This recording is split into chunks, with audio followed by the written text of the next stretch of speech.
Hello.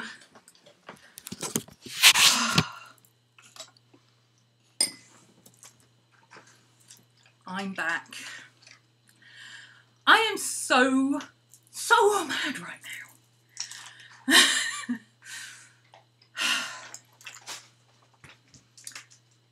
My car broke down. Yes, the same car that I just got back yesterday after it being in the garage for 11 weeks for a recurring fault that they said they couldn't find.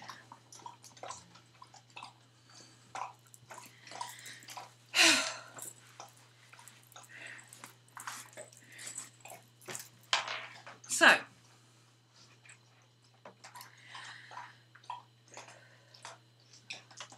here's what happened, right?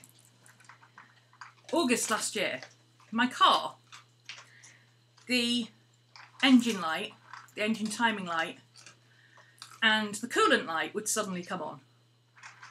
But nothing happened to the car. That happened a couple of times, and I was like, yeah, we need to take this in. This is obviously some kind of electrical something doodah. It's usually a sensor or a relay at that point. They checked it, they got some codes. They said, oh, we'll look into them, we'll find out what the problem is, we'll get back to you. Started doing it again. Only this time it came with a rev counter dropping to nothing. Even though it was revving. Even when you put your foot on the accelerator, it was not working. Took it back. And they went, oh yeah, same codes. We'll get on that, we'll find out what the problem is. I said, wasn't that what you were doing 3 months ago? Oh well, you know, we've got a bit more information now. So, he gave me the codes, but he just gave me numbers. He didn't tell me what the faults were. And like an idiot, I didn't look them up because, well, you usually trust mechanics. I don't trust mechanics. I used to work with them. But I trusted him to find out what the problem was. Same fault happened just before Christmas, and I said, right, that's it. As soon as I don't need it over Christmas and New Year, you can have it in, and you can find out what the problem is. Had to use it. So, 2nd of January, went out to start it, wouldn't start. I'd been out in it the day before, but it wouldn't start. Battery's dead. Not just, like, flat. Dead. In 3 years, that's the 6th battery, no, the 5th battery. The first battery that was on it, it could have been the first battery that it ever had. We'll put that to one side. The second battery it had was faulty in and of itself, because as soon as we put it on, it started playing up. The 3rd, 4th and 5th batteries were all normal batteries. This one is a new one. The electrician has had it, an auto electrician has had it for the last goodness knows how many weeks. 11 weeks it's been off the road. I just got it back yesterday. He couldn't find any problem with it.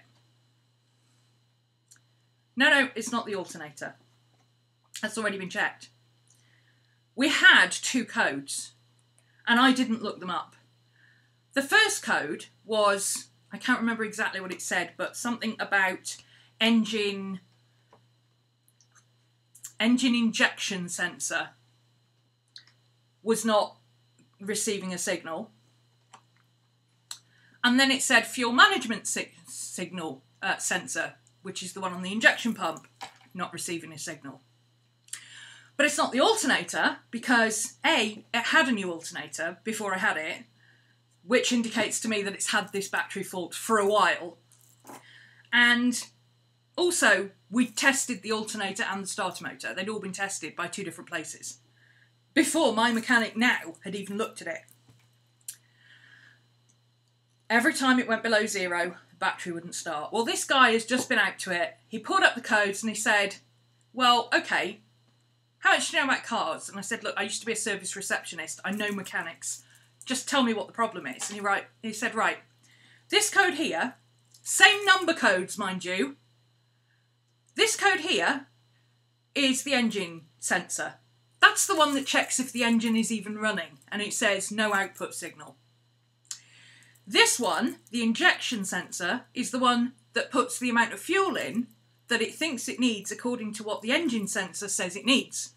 Engine not running, no fuel. Engine running fast, lots of fuel, and so on. I'm like, right, okay, so if that first sensor's gone, the second sensor could also have gone, or it could be a symptom of the first system going wrong. Yes, he says. So, he says, I reckon, he said these two together would cause two symptoms. One, your fuel would be all over the place. And I'm like, oh, funny you should mention that, because it goes from half a tank of fuel to nothing and back again in the matter of like 5 minutes. And I've told them about this. So I knew there was something wrong with the injection sensor. And that's the code we had before. Yeah, he says that's one of the things. The other one, it would have trouble starting in the cold. This is my beaker face. In fact, I can do beaker. Look. Beaker was a Weasley. Yeah, so. Engine management sensor, or engine, that's not what it was called, engine something sensor. Crankshaft sensor, to those of us who know layman's terms. Crankshaft sensor governs how much fuel goes into the engine. Now, if your crankshaft sensor doesn't work, or is faulty, or has no signal, your engine shouldn't even start. Oh, wait a minute. For the last 3 years, I've had trouble starting my car.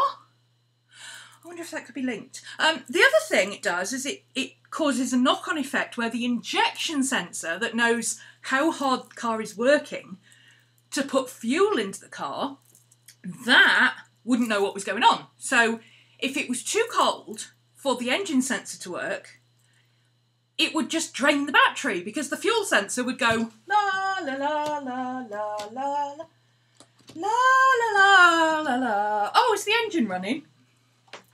Right? And if it did work, the engine sensor would still be sat there, the injection sensor would still be sat there going la la la la la. I'm enjoying this ride, it's fun. Where are we going? Are we there yet? Meanwhile, the fuel sensor would be going, oh my god! What's going on? How much fuel do we need? Here, have some. No, that's too much. Take it back, take it back. Oh no, we haven't got any. Have some more, have some more, have some more. This is what my car has been doing for three years. Now, it's partly my own bloody stupid fault. I trusted a mechanic. Had I looked up the codes myself, like the RAC guy just did, he literally put the two codes and engine error into Google, and the very first result that came up said, oh, that's your crankshaft sensor. Your engine doodad sensor, that's your crankshaft sensor. And I told him this very sorry sob story that has taken me 10 minutes to explain to you. Your dad's a mechanic and you don't trust him either. My dad's an electrical engineer. And I trust him to do the job and do it safely, but I don't trust him to follow instructions because instructions is for sissies as far as he's concerned. So, he says, you know what? Here's what we're going to do. Give me a minute. So he rings up his buddy, who works at a garage like 2 minutes across the roundabout from where I broke down. Fortunately, the place I was going to get a coffee was the garage that has an all-day, a 24-hour coffee thing. So I got lunch and had lunch there and had my coffee and everything else while I waited for the RAC to arrive. So he said, I'll tell you what we'll do. I'm going to go and get a crankshaft sensor off my buddy, assuming he's got one. We'll fit it. If it fixes the problem, fine. That's going to be 30 quid and an hour and a half's labour. If it doesn't fix it, no problem. I'll take it off, you don't have to pay for it, and we'll just recover your vehicle to a garage. Not the one you've just been to. So he rings his friend, and his friend's got a crankshaft sensor in. Fortunately, I've got a bog standard car. I've got a Vauxhall Astra, or for those of you in the States, an Opel Astra, which is like, they're reps cars here. Every salesman in the country at one point had Vauxhall Astra in either blue, red or silver. And he said, right, I'm going to fit the crankshaft sensor. He says, you go inside, have a cup of coffee, I'll come and get you when I'm done. It took him longer to go and get the part than it did to fit the part, and now my car has no faults. And I'm like, this auto electrician has had the car for on and off over the last, I mean, the car's been off the road for 11 weeks. 2 of that weeks was snow. Then we had sickness and everything else. But the electrician has had the car for the best part of 5 weeks. And all he's done is fit a new battery. Now, the new battery is fine. I'll pay him the 80 quid for the battery. I've got an 80 quid battery. It's extra strength. It's got 5 years warranty on it. It's worth the 85 quid and I needed it anyway. But I am not paying him the 30 quid he says he did for checking the entire system. Because according to the RAC man, once a signal relay goes, it doesn't have an intermittent fault. It either works or it doesn't work. It's like a fuse or a light bulb. It works, and then Sunday, it doesn't work. And once that code shows up, which we already knew was there in August, because that was the code numbers I had, I've just checked it in my journal. Bullet journals for the win. Yeah. Exactly the same codes. He knew about it in August. So those codes were on the system when he changed the battery. And he said, even if he changed the battery and then put it on the system, those codes would have showed up straight away again. Because sensors just stop working. They don't have intermittent faults. They just work or they don't. So that fault has been there for 8 months and nobody's fixed it. And this RAC guy has just fixed it in an hour and a half. Mad doesn't even begin to cover it. I mean, I'm ranting a bit. I'm ranting a lot. This is the most I ever rant. I am absolutely bloody furious right now. I am so mad. If it had been in the morning and the garage was still open, I would be down there waving that part in his face and going, do you recognise this? Because if somebody had shown this to me, I would have gone, oh, that's an engine sensor.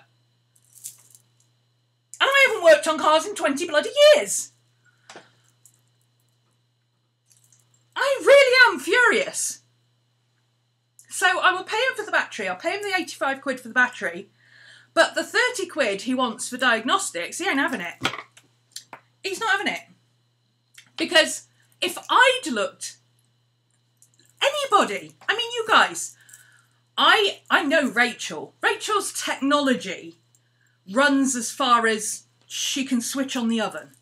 She can always remember to switch it to the right temperature or switch it off again, but she can switch the oven on, all right? It's an extra strength one with a 5-year warranty. That's why it's 85 quid. I don't mind paying for the extra battery, that's fine. The last one I bought was 57 and that didn't work for more than 2 weeks. I had to have it replaced. And then it died again in January. I'd only had it 8 months, so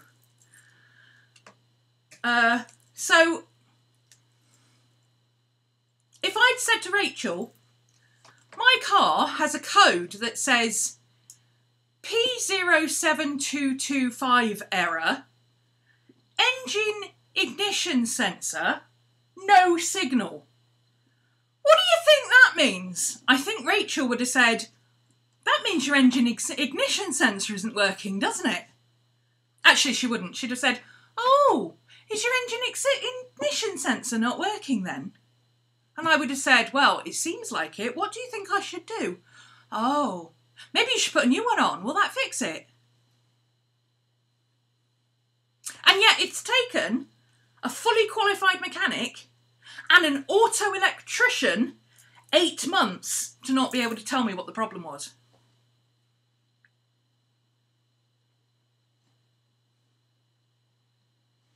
85 quid for a battery is pretty normal. For an extra one with 5-year warranty, that's fine.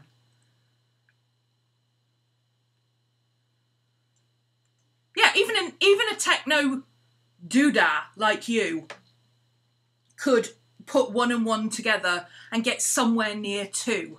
They didn't even get in single figures.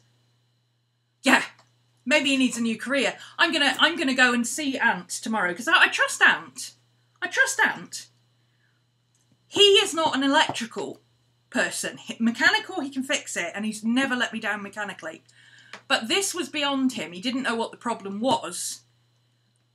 So he went, all he had was the codes. It didn't say what the thing was because he doesn't have that kind of equipment. So he had to look up the codes. But if he'd looked up the codes properly on Google, he would have found the problem. However, his electrician friend really...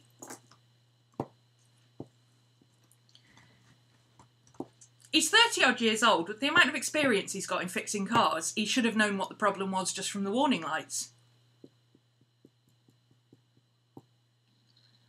So I think I'm going to go and tell Ant, you know what, ring your mate Mark and tell him maybe he wants to train for a new career. You know, maybe dustman or something. Not that I'm implying that dustmen are stupid. They're not at all. They're often very, very, very intelligent men who've just decided they want an easy job. But, you know.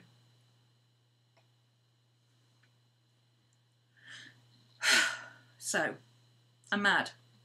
I'm really mad. I feel a little bit better for venting. Thank you for letting me vent. I'm done now. But tomorrow morning I will be going down the garage and waving this thing in front of him and going, you see this? Do you know what this does if it doesn't work? And do you know what it causes problems with? You know what the symptom is? Cough, dead batteries. But Roger, the lovely RAC mechanic, I said to him, you're my favourite person. I think you should come back and see me in December and I'll buy you a bottle of whiskey for Christmas. And he said, done. He says, actually, I've got a better idea. You don't really need to write me, to send me a bottle of whiskey. I've got plenty of whiskey in the house. But if you could write a note to my wife telling her that I'm awesome, that'd be great. Can I live stream it? They should be lucky that it's going to be Ant I speak to. Ant's a nice lad, and he does his best. He's slow, but, you know, you can't have a job well done and cheap and have it quickly. You can only have 2 of the 3, right? And that's okay. But an auto electrician should have bloody well known better. And Mark should be very glad that I don't know where he actually is.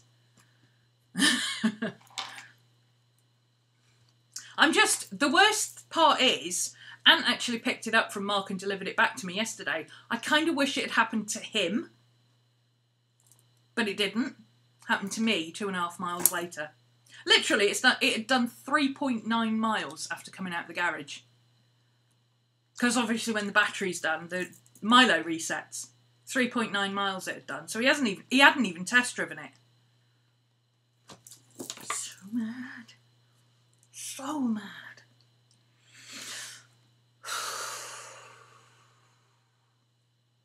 So, for all those who don't believe in Mercury retrograde, Yabu sucks to you. So I'm not in the mood to do art now. I'm wound up. I wasn't wound up waiting for it because I kind of expected it to happen again, if I'm honest.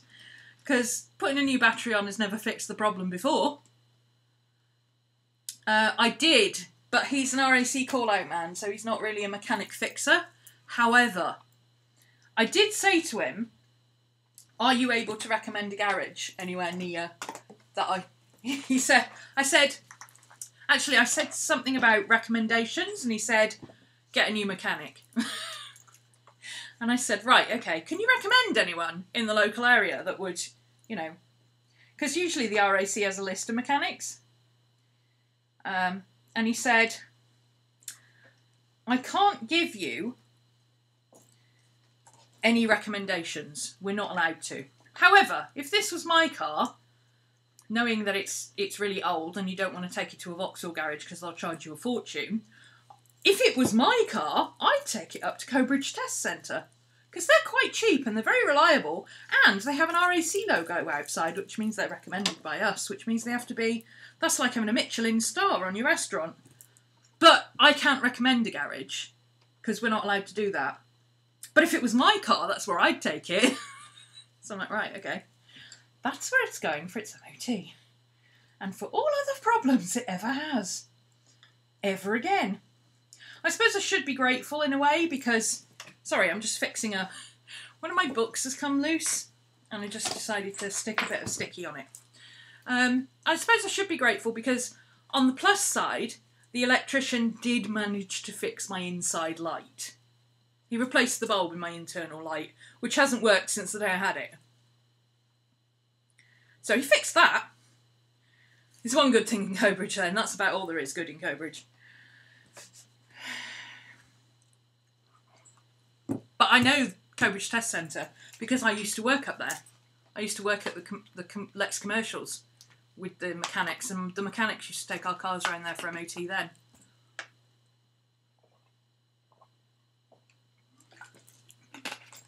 So,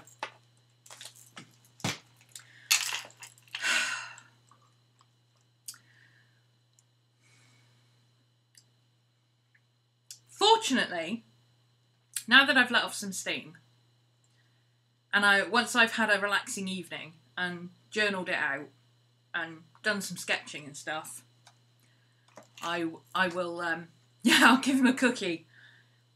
Okay, so you're not having 30 quid for testing the car because I don't think you did test the car, because if you had tested the car you would have found the faults and then you would have known what the fault was and you would have fixed the fault. But you didn't. However, thank you for fixing my internal light, which has never worked. Oh, it's still the red light district. They built a whole load of no-through roads. All the no-through roads, they made them dead ends. So one goes that way and one goes that way. And now they all just congregate in the middle roads. They don't congregate on Cobridge Road anymore. They congregate in the roads in between that. Anyway. So that was my day. Hence the lack of streaming at 5 o'clock, because I finished my stream on Twitch at 2, just after 2. I took the dogs across the road for a wee. I came back, it was about 2:45, and I went, I think I'll pop up to the garage and go get a nice coffee and a nice bacon wrap. They do these really nice puff pastry wraps. They've got a slice of bacon and a bit of cheese in, and I thought I'd just have one of them for my lunch. Get some fresh air and some sunshine. It's nice and warm. It was a lovely day. And boom. Well, as Roger said, it may not be finally sorted. It may still produce another fault.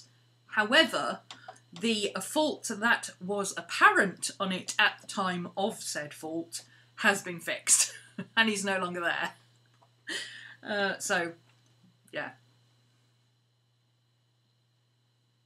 So today's plan, I had a plan and then I changed the plan, and I should have known that nothing was going to work. So, do you remember back in Vlogmas, I said it would be fun to have a book of shadows and kind of journaling it like Bible journaling? And then yesterday I thought, you know what, I might get Witchy Wednesday back and start doing that again. And then I thought, well, hang on a minute. This is a really big book. It's like A4 size. I don't like A4 size journaling. That's way too big for me.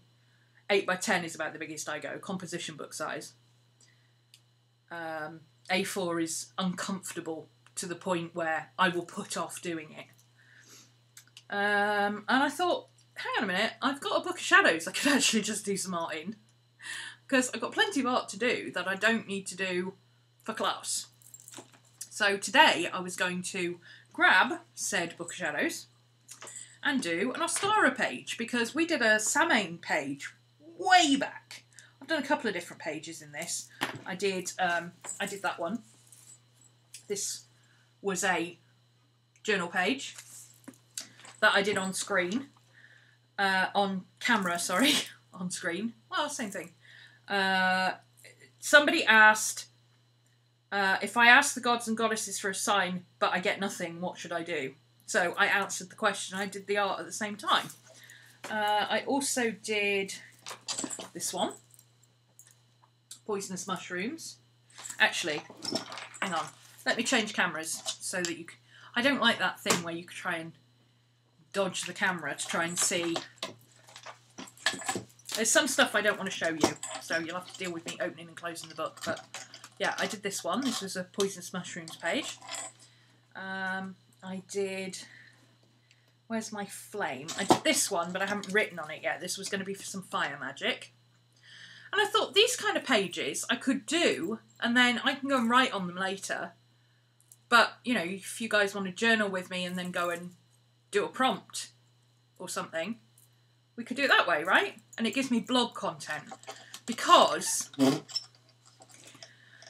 following on from 6 months of me trying to sort out my new website, and getting really annoyed with Patreon. I had to move away from Patreon in order to have...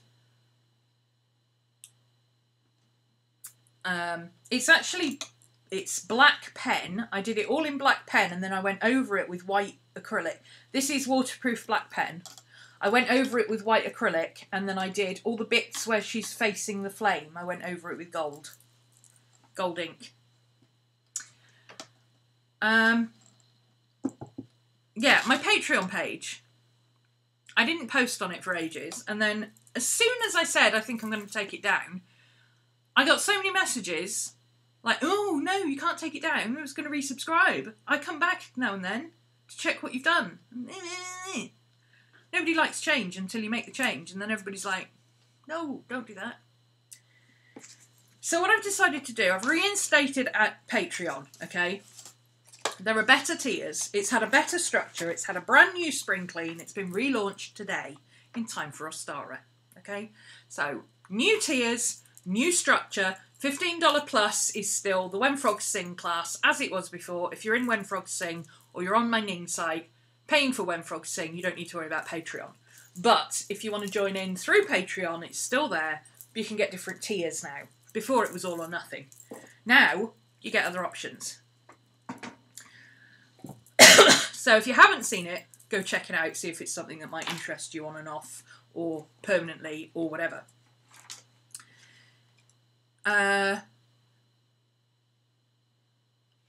of the relaunch, what I want to do, one of the things I want to do is get my podcast going that I've been talking about with my students for well over a year now.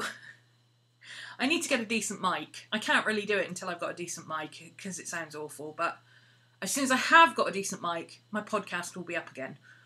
I don't know if it will be at the same link as the previous one. Those of you who've been around for a while will know I had a podcast 4 or 5 years ago on iTunes. I don't know if it's still available. I don't know if it's still there. I don't know if it's still hosted. I don't know anything about it. I've moved 3 times and had 4 different computer systems since then.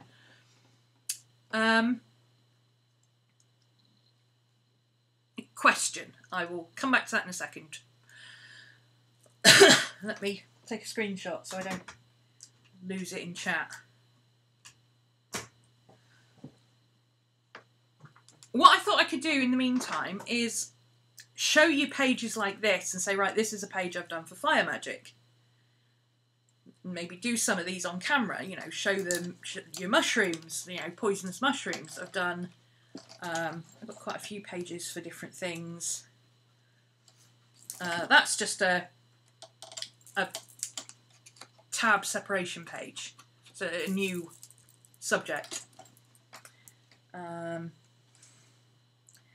I've got this one, which is a work in progress. This is the one I'm currently working on, which is the black shuck. Black dogs are quite prevalent in witchcraft for all sorts of things. That one, obviously, which is a previous video. I've got all of these. Some of these aren't finished yet. Sorry, I keep closing it because I got personal stuff in here. I don't want to show personal stuff. So I haven't written in the oil and incense for that, but I've got it. So this is the earth one. And there's earth. Air. I've got the air ones. Water. There's water. Fire. And there's the fire ones. And spirit.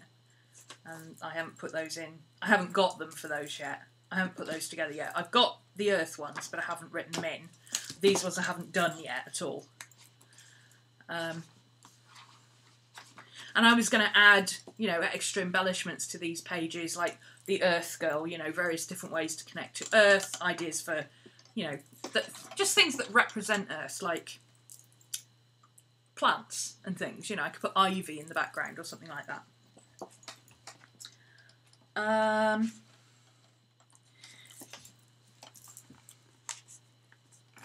This is a example of just a herb lore. I've got a separate book of herbs, but this is just lore. So this is about ivy and the Celts, and I just drew some ivy in the corner there.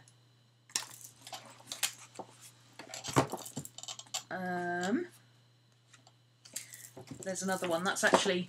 I've got some pages in the middle that are monthly, and then I've got 2 pages for the Sabbats as well.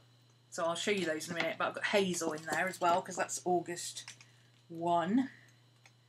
Where is the Samhain one? Because I think that's the most complete one. This is my Wheel of the Year section. That just came out of a magazine, and I just like the way it was written out, and it starts with Samhain. So this is my Samhain spread, if you like. And then I've got 2 more pages for Samhain for, this is art and, you know, indications like it's, you know, voodoo and, you know, Day of the Dead stuff and poppies and amethyst and scrying and orange candles, all that kind of stuff, all the, you know, all the different things that are related to Samhain. It's an interesting way of doing your correspondences without just writing out a list. Because is there anything more boring than just writing out a list of correspondences? No. So you know, why write down black and orange candles when you can draw black and orange candles?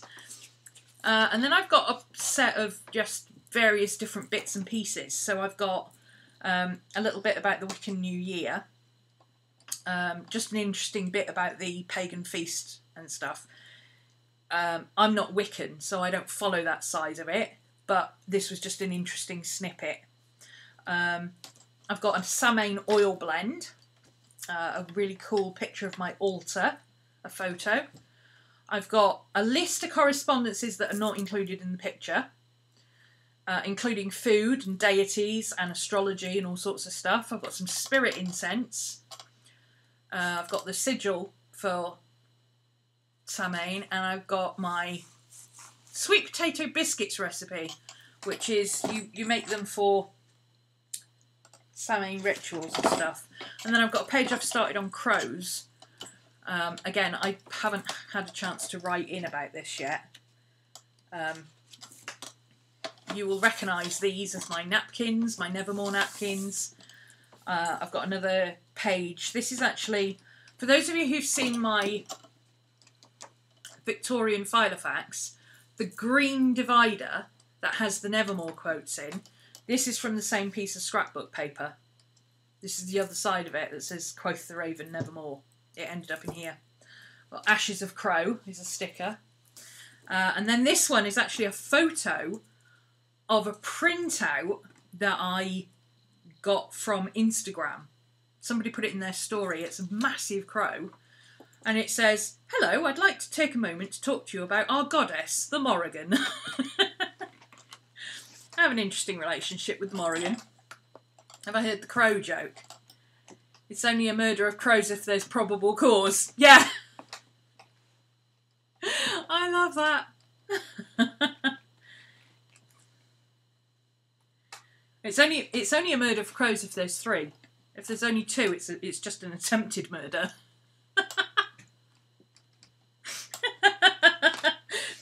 What else have I got that I can show you? Oh, this was actually, Anna Brim sent me a letter, and it came with this envelope, which, she's a clever girl, she doesn't write on envelopes.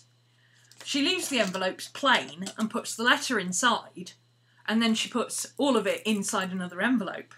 Clever girl, which means you get to reuse the original envelope. So I stuck it on there with some Tomo River paper in, and I use those for my tarot spreads. When I find interesting tarot spreads that I want to try, I put them in there. I've got this cool paper clip. It says eclectic on it. A subscriber sent me that to me, but you know me with names and faces. Bad with names, worse with faces. So if you sent that to me, thank you very much. Feel free to let me know. Got my blessing. This is on a piece of vellum. The Norse Reed of Honour, which is what I use. I've got a thing to go in there. Granny Weatherwax, who is she's my guru, is Granny Weatherwax. A witch ought never to be frightened in the forest, because she should be sure in her soul that she's the most terrifying there is thing in there. So I've got various bits of I don't want to show you that section. That's personal. That's... yeah, you're not seeing that section either. Hang on a minute. So in between each section, so that's my personal section, all about me and my craft. And then in between, I've just made these pages where they've got scrapbook paper on one side and a picture on the other. So this is all about things like my astrology bits and pieces, the energies I work with.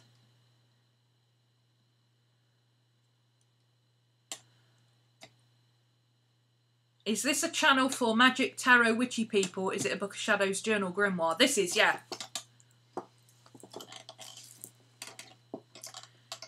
And my journal site is witchy. I call it witchy as opposed to anything else because I don't teach you about stuff. I give you journal prompts and study guides that allow you to go off and learn about stuff depending on what you do. So if you have a specific tradition, you can go and learn about it. I can't teach you about Wicca because I don't know anything about Wicca. I'm not a Wiccan. But if you want to learn about Wiccan, you can still use my study guides. See? But on this channel, when I do witchy stuff, it's just general. It's not even necessarily witchy. You know, anybody, even whether you're a witch or not, you might have a totem animal, or you might have an animal that you really love. You know, if you've got a specific thing for deer, what's wrong with doing a page in your regular journal?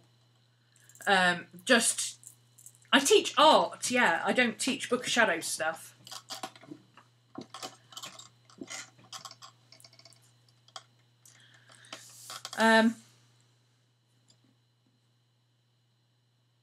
There's nothing wrong with having a page in your journal all about deer, you know. You can approach it so many different ways. You could study the anatomy of deer. You could study the deer in your local habitat, if they're local to you. You know, what kind of deer have you got? When are they around? Where are good places to find them in your local area? All that kind of stuff. If you have no deer running wild in your area, where's a local reserve or zoo or trust land or whatever? Or owls, yeah, whatever you're into, you know. If you are that way inclined, you could look up things like, well, what is the spiritual meaning of those? What did the Celts think deers meant? What did Native Americans think deers meant? What do the Aztecs think deers meant? And so on, you know. Look it up just out of interest. If you do like it, I know, shush. If you do like it in a witchy scent, then do it properly. You know, what do deers actually symbolise? How do they differ if they show up as a totem or in a dream and all that kind of stuff? We've even got a Christian in the group. I don't think she's with us today yet. Cody runs the Christian side of the forum to give ideas on how to do it. She said, well, why not, you know, look to see if your animal that is mentioned in the Bible, and if so, what's the context and what does it mean? Because there's plenty of animals mentioned in the Bible, right? So there's lots of different ways of doing it, and that's how I approach it. I do it my way, and everybody else is entitled to do it in whatever way they like. So when we did things like, we've just done Uranus in class, for instance, that was, we were talking about it in the context of astrology, but if you were not into astrology, you could go and look up the actual information about the planet. You know, when was it discovered? Why was it named Uranus? Where is it? How big is it? What's it made of? How far away is it? All that kind of stuff. Find out all the interesting information that people don't necessarily know. And then we found the myth about Uranus and Saturn, and the whole creation myth connected to Gaia and Uranus as the sky god. And we found a classical piece of art that was Uranus and Saturn having their big fight, a depiction of it, and we studied the classical poses to look at gesture and how it was, you know, perspective, how it was drawn, the body, how the colours were developed, and then we used it as a colour study. So we literally did an art study for it. Does that explain it, Butterfly? I'm an intuitive reader and I'm intuitive astrologer, so I don't look up lists of correspondences and stuff and say this means this and this means that. You know, that's not how it works for me.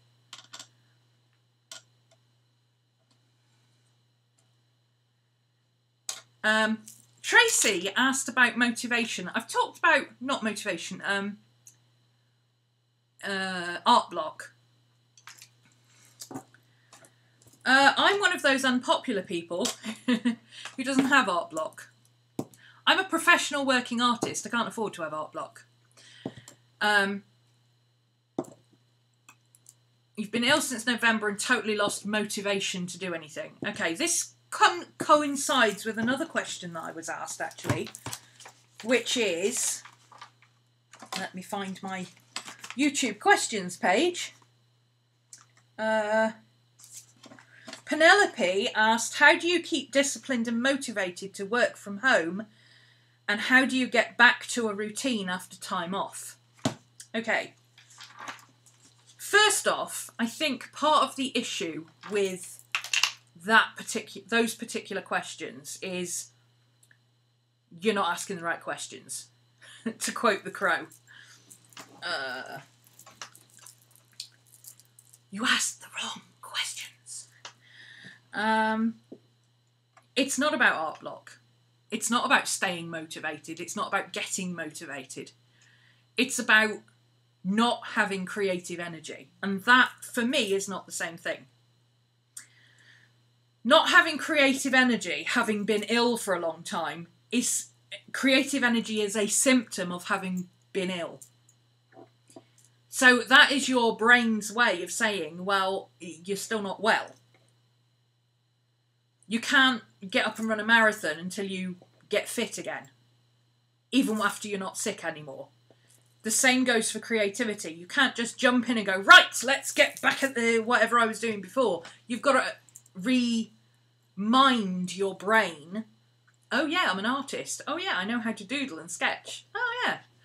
So, first off, I would say, stop calling it art block. It's not art block. You've been ill. Okay? It's not art block. It's simply a case of you are out of the routine. You have lost motivation, but to me that's not art block. What motivates you to make art? Why do you make art? If your answer to I make art because I enjoy it, then there's your motivation. If you don't want to do something that you enjoy and that you love doing, purely the fact that you love doing it is not motivation enough for you to pick up a pen and start doodling, then you're still sick and you should just be taking it easy. Go read a book, okay? It's that simple. How do I stay motivated as somebody who works from home? Well, I'm a single income household. I don't work. I don't eat. That's quite a big motivator, okay? Now that doesn't mean that I bounce out of bed every single day and go, right, I can make art today and produce something brilliant. I think there's a misconception that professional artists produce art all the time, every day, and it's always great. It's not. You don't see the complete crap that we produce when we've just woken up at 5 AM, having not slept the night before more than an hour because car alarms kept going off. It's too cold to get back to sleep. You want to go back to sleep, but you're too tired, so you just get up and drink coffee, and then that makes you jittery, and you don't want to sit still and make art, but you have to, because you're teaching at 10 o'clock. Okay? That's my life. And the answer is that it's my job, you know? To me, that's like saying, well, ooh, you work on a cash register in Walmart, and you have to be in at 9 o'clock on a Monday. Ooh. How do you motivate yourself to get up at 8 o'clock to go to work at 9 o'clock to stand on a till all day and deal with shitty customers? I need money. It's my job. I have a job for a reason. It's not about motivation. I don't have a choice. If I don't turn up for work, I don't have a job. Well, guess what? If I don't turn up for my classes, my patrons don't pay me, my students get annoyed and ask for refunds, suddenly I'm broke. You know? That's your motivation. But if you're doing art as a hobby, you should never have art block. If you do art as a hobby, it's because you like it. Hopefully because you love it. You enjoy it. It relaxes you. It's what you enjoy doing. Just the same way that some crazy people like to go to the gym. What motivates them to go to the gym? Well, that's what they enjoy doing. They know that even though this particular day they've had a really long day at work, they're really tired, what they really want to do is go home and watch Netflix, but they are motivated to go to the gym because they know that once they get there and start doing it, they'll enjoy it and they'll feel better. That's what should motivate you to turn up to a page. Even if all you do is pick up a pen and doodle a rabbit and a bear while you're waiting for the RAC man to go turn up. I went in and bought some paper and a pen because I couldn't sit there doing nothing and my battery was dead on my phone, so I couldn't play Hogwarts. So I doodled a bunny and a bear. What motivated me to do that? I enjoy doing that kind of thing. Is it fantastic? No. It's not even very good. Well, the bear's all right, but that's Benny, so that doesn't count. But the rabbit, first of all, looking at the size of those feet and ears, I would call it a hare. But even if you generously called it a hare, it's not a very good hare, okay? I couldn't even remember what a hare's front legs look like. He's got no neck. He's out of proportion.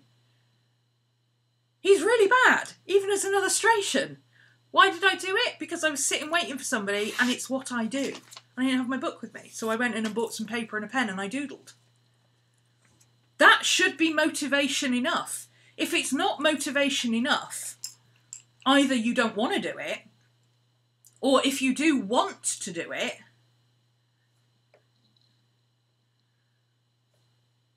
ooh, what's going on there? Hang on.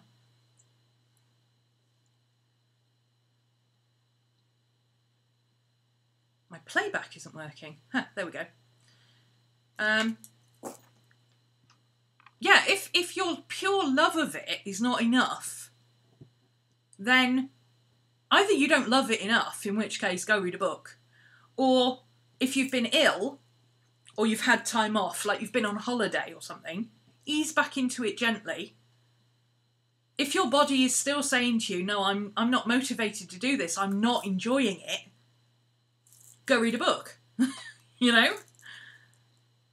That's my take on it. There's no such thing as art block.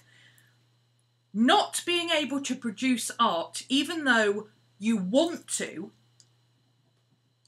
and you love it, is a symptom of something else. It is not a problem. That is what people call art block. Oh, I'm sat here with my pen and I can't draw anything. I'm just sitting here and I'm not drawing anything. Well, that's not a problem. That is a symptom. What is the problem? I don't know what to draw. Well, fine, draw your coffee cup. Oh, but I don't know, I don't want to draw my coffee cup. Well, then your problem isn't that you don't know what to draw. Your problem is that you don't want to draw. Because if you wanted to draw and nobody could give you, and somebody gives you an idea when you said you didn't have one, you'd go, oh yeah, that's a cool idea, I'll draw my coffee cup, and off you'd go. So that's not the problem. Being ill, clouding, walk and move your joints, slowly improving. Oh, you couldn't walk. And moving your joints but slowly improving. So your joints are a problem. So I would guess sitting still is probably uncomfortable. That's not a great inducer to, a great thing to induce you to want to draw or make art. Is it your hands or just your legs? Or your back or whatever? Are your hands a problem? Or is it sitting still is a problem? Because that's the thing, it's not art block. What you're talking about is not art block. What you're saying is, I'm not drawing, and my pure love of drawing is not enough motivation. So why isn't it enough motivation? Your hands, your back and your legs. Oh, that's why it's not enough motivation, because you can't sit comfortably, you can't hold a pen comfortably for long periods of time, and your back hurts. Pain is the reason you can't draw. It's not art block. You're in pain. You're sick. You're still sick. So basically, you're trying to make art before your body is ready to cope with it. You've got two options. Either fight through the pain and say, no, sod it, I like this, I'm going to do it anyway, and just find an easier way of doing it. So if you can't sit comfortably, try standing for 5 minutes. Do a little bit of painting or doodling or whatever while you're making a cup of coffee. So at least you've done 5 minutes. You know, do a little bit of iPad sketching here and there and stop when you can't do any more. Do it during the breaks when you're watching TV or something like that. So you do a little bit at a time and you don't force yourself to constantly do it. Take regular breaks. Or find another way of being creative that is more comfortable for you. What do you normally do for art, Tracy? What kind of art do you normally do? Are you a painter or...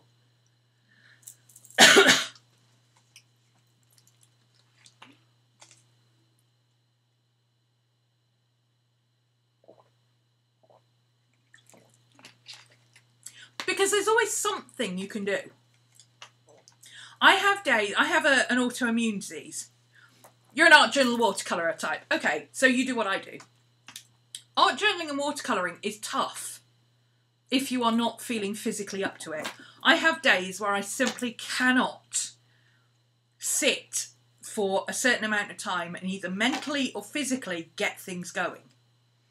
I have now got a system where the days I teach, I don't do this. But I can do this 2 sections a day as long as I do 2 completely different things. So this morning I did 2 hours of painting, purely for my own enjoyment. I happen to sell them afterwards, but I'm not teaching, I'm not doing anything, I'm just painting. And if I can't manage to paint very much, so be it. These sessions, I do my own thing, and if you happen to learn from that, then great. Or if you want to ask questions and I give you the answers, that's great. Yes, in a minute. Let me finish answering one question at a time. But I know that the same people who turn up here turn up at my morning one. So my morning one, you know, I just turn up this afternoon and say, you know what, I'm really, really drained from this morning. So instead of actually doing any art, I'm just going to do a journal flip. Or I'm just going to do this, or I'm just going to do that, okay? I manage my own time. But the days I teach, I only teach. And I don't do any of my own creative work until after I've done some teaching. If I want to do creative stuff before that, there's so many other things I can do. I play guitar. How many artists actually go and pick up their musical instruments and say, well, I don't feel like drawing, so I'll go and play my guitar, or I'll go and play on my piano, or I'll go and play my flute, or whatever. I'll go and play my recorder, my penny whistle. Not very many. They usually are seen as musicians and artists, but you don't have to be a musician to play the guitar. My guitar playing is terrible. Terrible. But I enjoy it. And my dog sings along with me. It's fun.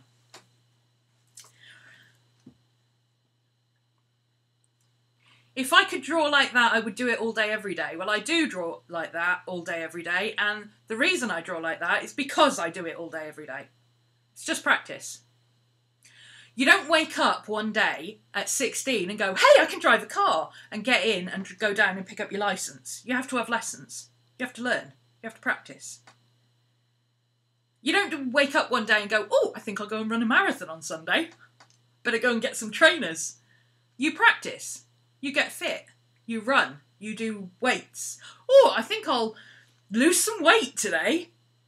Or, no, you could find out about diet and health and nutrition and go on a diet and aim to lose weight.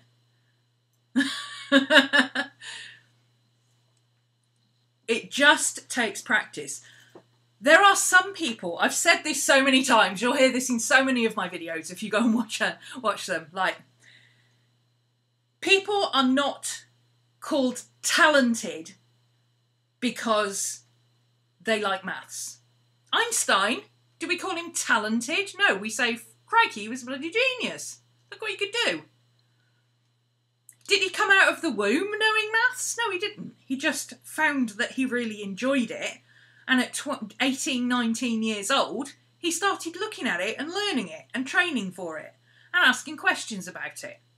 And then he became genius. My sister, the first time she tried to draw, she did really well. In fact, her very first painting won a competition nationally. And the whole of her life, she's been told she was naturally talented at drawing and painting and music. Her entire life, she's been told that. And do you know how often she draws and paints now? Not very often. She's now running a charity, and guess who's doing all the artwork for it?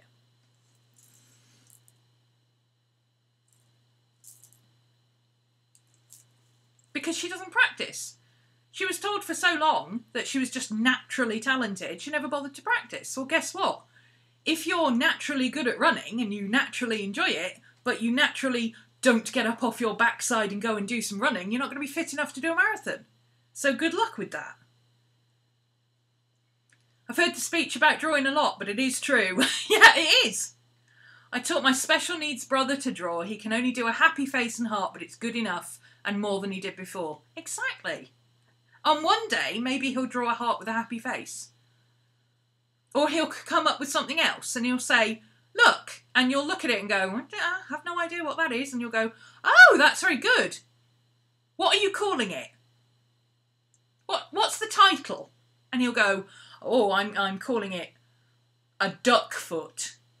And you'll go, yes, it looks just like a duck foot. You know, because that's progress. As long as you're making progress, that's all that matters. Everybody can sing. I can't hold a tune in a bucket, but I can sing. I just don't do it in front of other people, okay? Start drawing. Just start drawing and one day you'll get better. It's as simple as that. And the more you do it, the better you'll get. Practice. It's funny, you know what I really suck at? Bungee jumping. You know what I've never practiced at any time in my life? Bungee jumping. There you go. Art block doesn't exist. It's a symptom of another problem. Go and read a book. And if you can't draw, start drawing and one day you will be able to.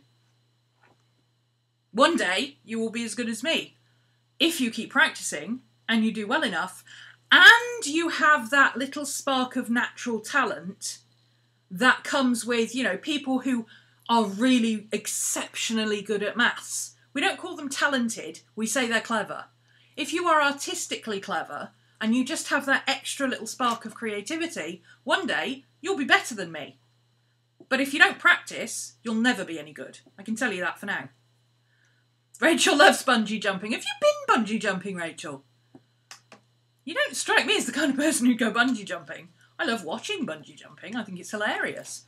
But, you know, trusting my entire life to a small piece of elastic has never been my life's work. You have? Oh, wow. You never told me that. You need to tell me more about this. You like colouring in adult colouring books. Well, that's fine. If you like colouring more than you like drawing, or if you enjoy colouring because it means you don't have to spend the time drawing and you can just concentrate on the bit that you really love, then that's fine. Buy loads of colouring books, do loads of colouring, experiment with it, and one day, guess what? You'll be really good at colouring. And everybody else will go, oh, I wish I could colour like that. Making coffee-dyed papers for your book. Excellent, we've just been doing that. Oh, that Moon Tiger. Moon Tiger is Mika. She's the other one who's got the channel. I couldn't remember your name. I couldn't remember your channel name. I was trying to find you. Moon Tiger. Moon Tiger and Cody Doll have both got channels. Go follow them. Cody's got admin rights if you want to put the links in, Cody. Make a book to draw in eventually when you don't have the energy to draw. Yeah. There's so many things you could do. Even if all you do is collect papers, you know, sort through your papers in bits and pieces and see if you get inspiration. Look through magazines, read your magazines and see if they give you inspiration. I've done loads of videos before on using magazines for inspiration and how to get started.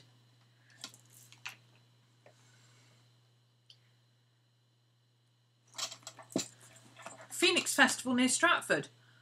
I had no idea you'd done bungee jumping.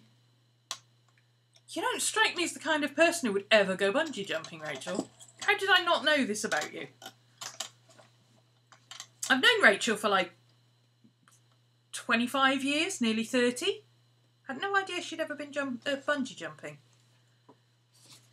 This is my Wheel of the Year section. I've got a couple of other pages. Like I say, that I don't like showing full pages. Oh, here's my November one. So for November, I've got some information about the snow moon, astrological correspondences and colours and things, deities, a power flow spell. I don't write in this one anywhere near as often as I should. I don't think I've ever got anything else in here that's finished. But I do have my class book, which is this one. This is one I used last year, at the end of last year, for stuff that we were doing for Book of Shadows in class. My class is called When Frogs Sing. It's got a story behind it. And I found this quote that says, art is not about copying or imitation, but about interpretation, imagination and experience. And for me, that could say art or it could say magic.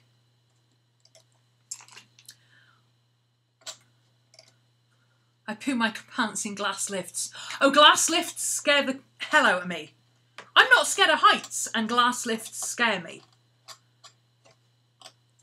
No idea why. No fear of heights whatsoever, but glass lifts? Oh, hell no.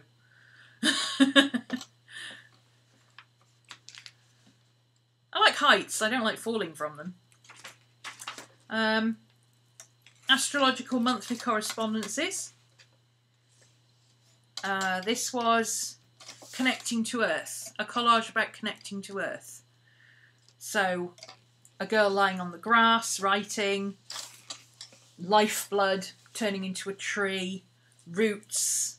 This is actually a close-up of some kind of organism out of a microbiology book. I don't know exactly what it is, but I liked it. Fairy magic, walking with the fairy realm, picking flowers. So this is an Earth Magic series. Another one, a meditation board. And this is literally a picture of rolling hills. That's it, that's all it is. A picture of rolling hills. It's a meditation board.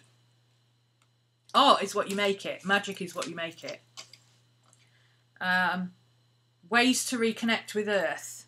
So instead of writing a list, we did art pieces. So gardening, walking barefoot in the grass, getting in the kitchen and making things, raking leaves, mopping floors and cleaning the house, taking the dogs for a walk in the park.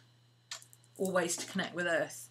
This is a picture of a pendant that I drew and the card that came with the stone that I had. And I need to do some more writing in here, but I'm terrible for starting things and not finishing them. Hello, Aquarian with Jupiter on the Ascendant. I start things, never finish them. Squirrel! I don't have ADHD, I have badly placed planets. Hi, baby. Oh, kisses from Mommy. Thank you, baby. This was a correspondences wheel that we did. And this has everything I could throw at it, basically.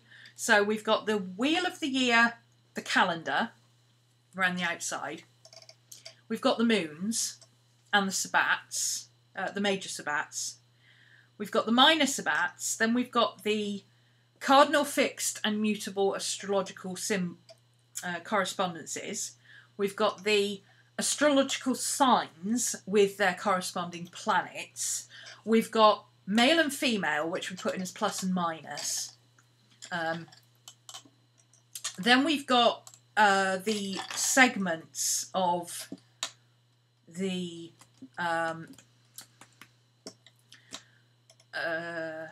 it's hard, what do I call it?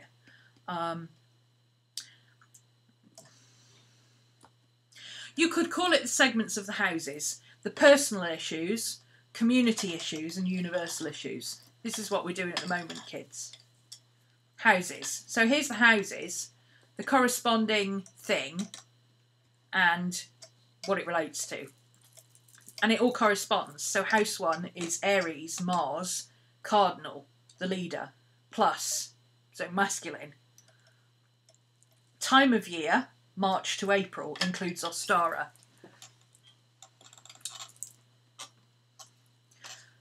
We've got the moons, the blue moon, the black moon and the blood moon. The 4 quarters, which relate to the 4 major sabbats, which are the seasons, which relates to the 4 corners, which also relates to the 4 tools, which also relates to the 4 tarot symbols. Earth and spirit being in the middle. And we keep adding to this as we go. It gets more and more complicated every time we pull it out.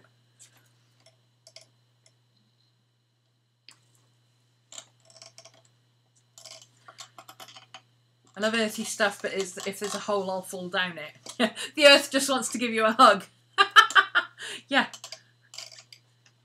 That could be either a Morrigan thing or a Pluto thing. Either way, it's the equivalent of my favourite quote, "Smack, Mr. Gideon, you're not paying attention." More transits and correspondences, an oracle reading. I printed out the front and back of the cards to put in here. And a useful thing, and I still haven't stuck in the pieces of paper with the information on them.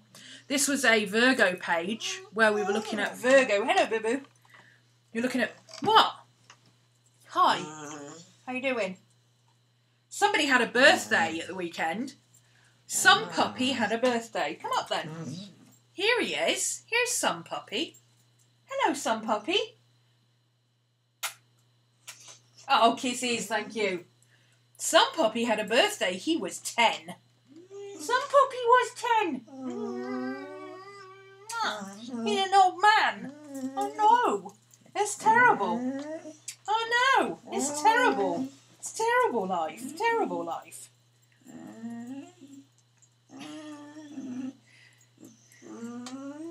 Oh, you big moany boy. Oh yeah.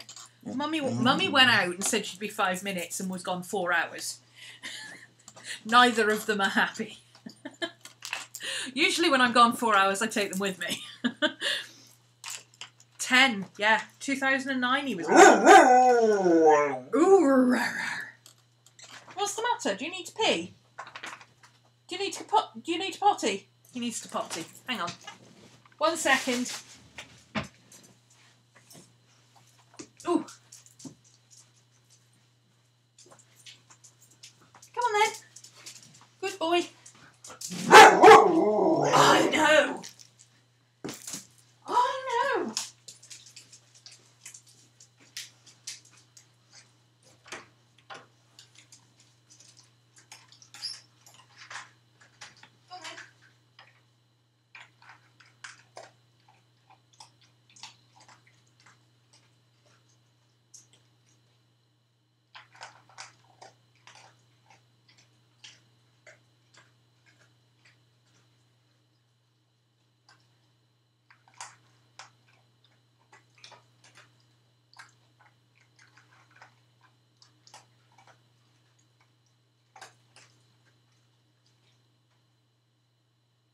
Good boy.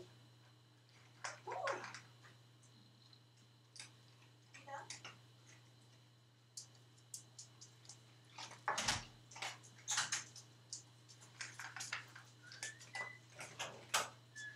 Good boy.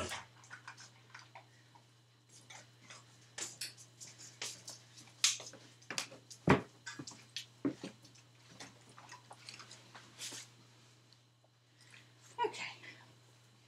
He's empty. Good boy. You're a good boy. You're a good boy letting Mummy know you want to potty. Yes, you are. Where were we? Oh yeah, this is a Virgo page that we did where we were looking at Virgo as the warrior maiden, Diana, and so on. So this was a drawn one, and this one was a collage version, and we melded the two together in the middle.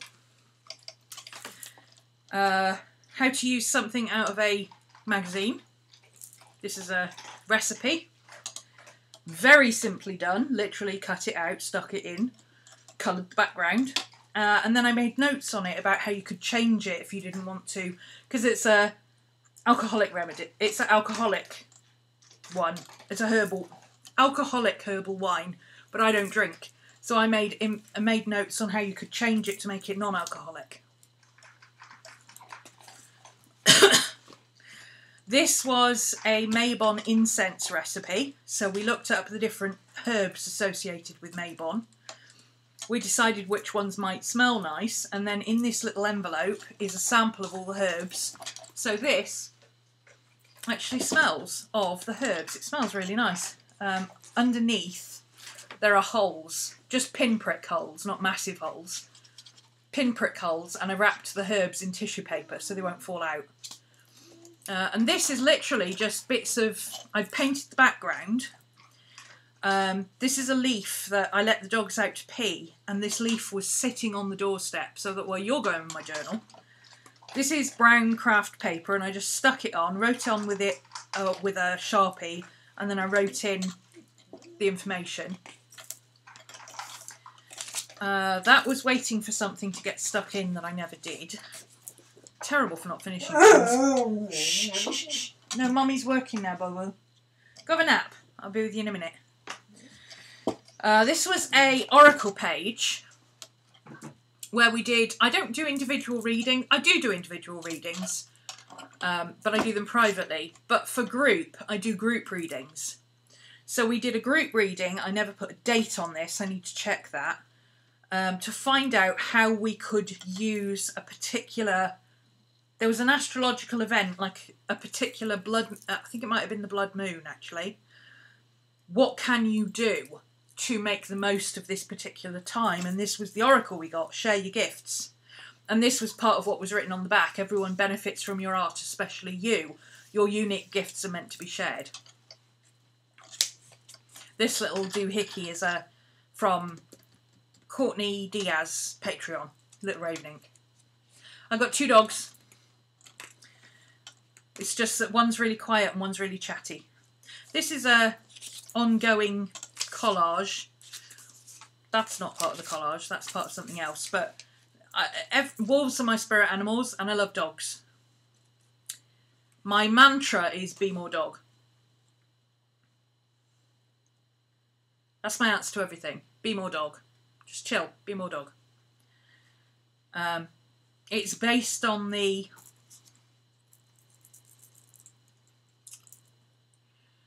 There's a little meme that's like a man and a dog out for a walk, and the man's thought bubble is filled with all sorts of crap. Everything from paying bills to going on a flight and, you know, next week and all sorts of stuff. And the dog's thought bubble, all you can see is him and his human and the park. That's where it comes from. Be more dog. Be in the moment. Be present. Be mindful. So every time I find dogs, I just add to it and eventually it'll end up as a collage page. This is a moon section that we did over a series of weeks. I love this paperclip. Andrea sent me this paperclip, isn't it awesome? I need to find some more of these. I want some more of these paperclips, they're cool. So, this is just a thing from a magazine I had that I really liked the explanations, and rather than writing it all out again, I printed it out. Because obviously, this is not my book of shadows, this is one that I do in class when we do one. Can you be more cat? Yeah, why not? What a cat's like. Be more cat. Sleep a lot. And give absolutely no hex.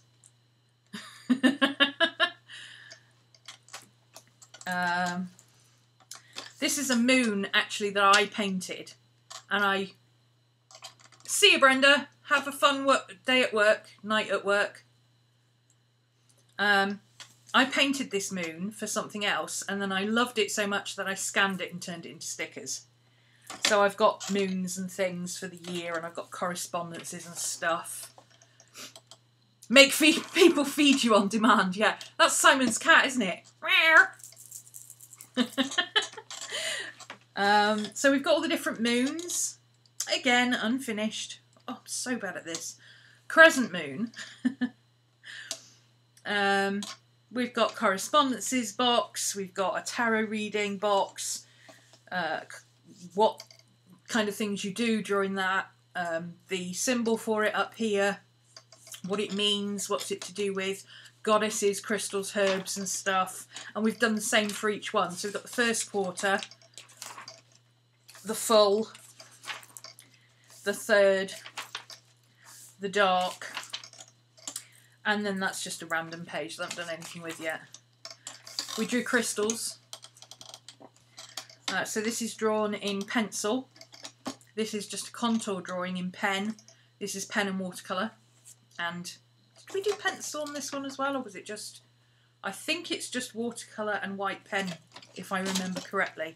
I think that one's pencil. That one's definitely pencil. It's got a waxy sheen. I don't think there's any pencil on this one. I think it's purely layers of watercolour. More crystals. So we literally just pulled crystals out, and it's still available, Amber. You paid for the whole class. You've still got access to the class. Okay. Amber's saying, I missed you doing the crystals. Well, she was in the class at the time. And when you do a class with me, once you've done that class, you've got access to that class the whole time, as long as you're on Ning. If you're on Patreon, and you pay for Patreon this month, as soon as you stop paying for Patreon, you no longer have access. But if you were in this month's class, next month, as long as you signed up on Ning, you'll still have access to that. It's in When Frogs Sing 2018, yeah. It's in last year's class. I haven't got any dates on any of this. I need to put dates on so I know when it was. But I do have it in my list of classes. I will know exactly when it was. But if you look at, because you're in the class, Amber, if you go to the search facility, it should come up.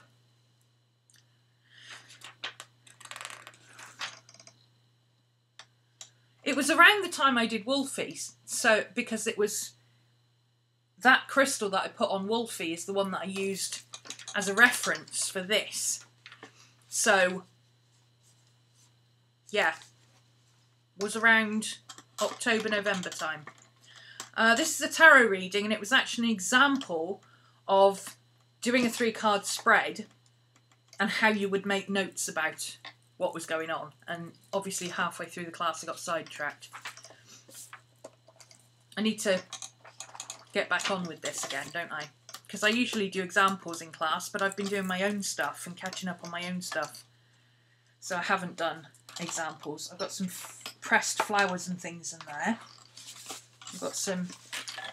This is what I do with these pockets. You can still...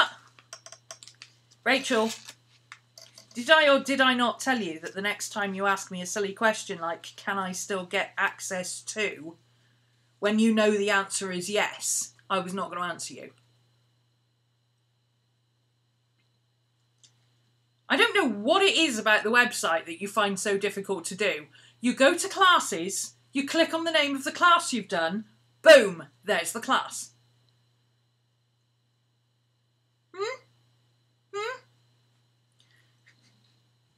Me and Rachel are friends, by the way.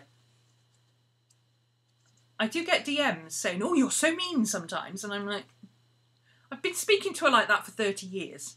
And she gives as good as she gets.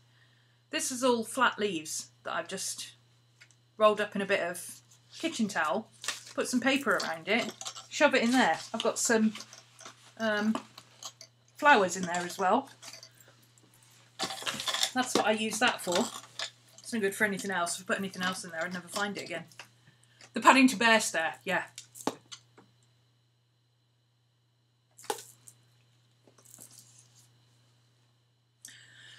So, the way the classes work, you can either sign up monthly or Patreon, which if you're already on Patreon for something, that's probably the easiest thing to do. If you're not on Patreon, skip Patreon, go directly to my website here, which is on Ning, and you can sign up on Ning. And you can either pay for a whole year in one go, or in sections. You just contact my admin and she'll sort it out for you. Or you can pay monthly. Same, exactly the same. And if you don't, by the way, those of you who don't want to buy classes, you don't have to. The site is free for members, and there's free stuff on there. You can come and join us on the forums, chat to us, share your readings, share links, chat with other members. We've got galleries and stuff on there, although you can only upload to the gallery if you're alumni, which means you paid for a class. Or you can simply go to Patreon, sign up, and just hit follow. Not become a patron, that's how you pay for a patronage. If you just hit follow, every time I publish a public post, you can access it. So if I put up a journal prompt, or a Book Shadows page, or an idea, or whatever, I like to share stupid articles that I find, you know. Things like that. Oh, that's what that page was. That empty page, that's what those things were. Where did it go? Where was that? That one. That's where that came from. That shouldn't have been in there. It was. I was coming up with room ideas. This was when I revamped my studio several months ago. I should leave this out so I go and actually finish some stuff in it. And I've also got some stuff that needs to go in there from the current class. If you don't like Patreon, you don't have to use Patreon. Go straight to my Ning site, RhomanysRealm.org.uk, and you can either purchase a class outright, if that is what floats your boat, if you want to pay for the full class for the whole year, January to December, or you can just jump in the middle and start paying the monthly fee, which is exactly the same as it is on Patreon, but you're paying PayPal to me direct, or Stripe to me direct, rather than using Patreon.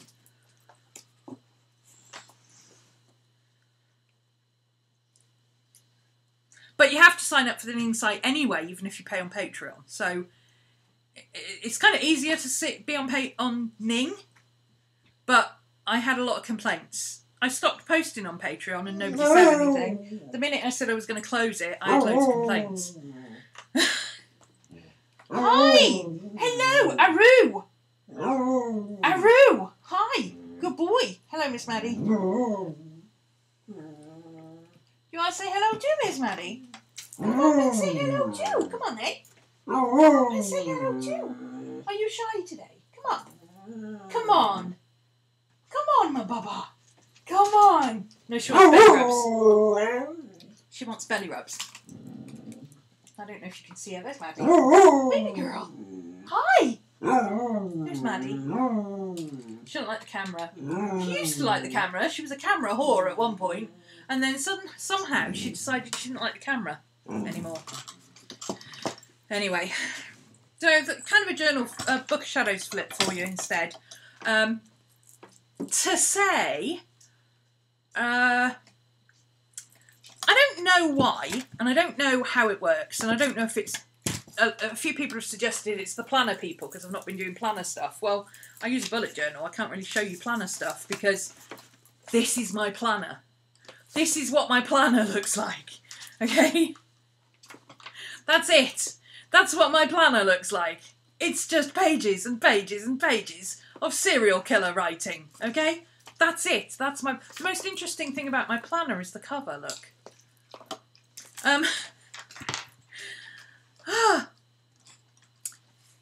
It could be the planners, it could be spam accounts, I don't know, but I have consistently lost followers since I started doing live streams.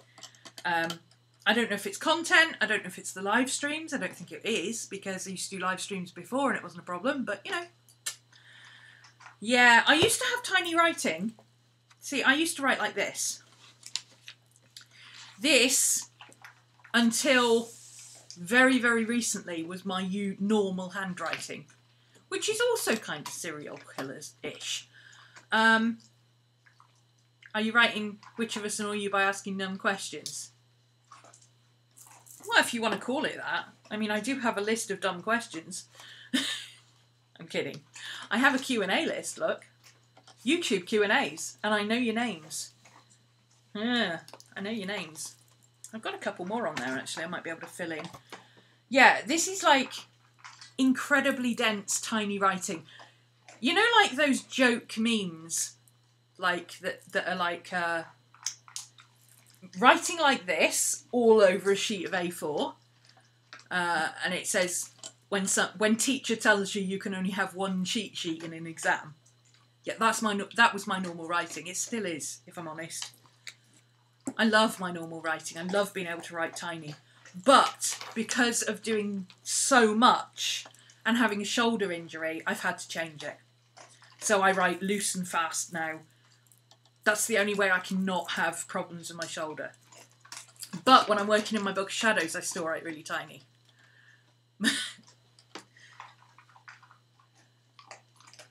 Rachel's always on top of the list of dumb questions. Yeah, okay, here's an example, right? I love Rachel to bits, but here's an example. She asks dumb questions and I just give her the Paddington Bear stare. See you later, Ina. I texted Rachel and said, basically, something along the lines of 2.5 miles up the road, car is broken down. Og. And then I said, no phone battery. So what does she do? No phone battery waiting for RAC. So what does she do? Immediately texts me back, knowing that I won't be able to reply, to ask, oh no, what's wrong with it? Well, if I knew that, I could fix it, couldn't I? I wouldn't be sitting here waiting for the RAC. That's why she gets Paddington Bear stares.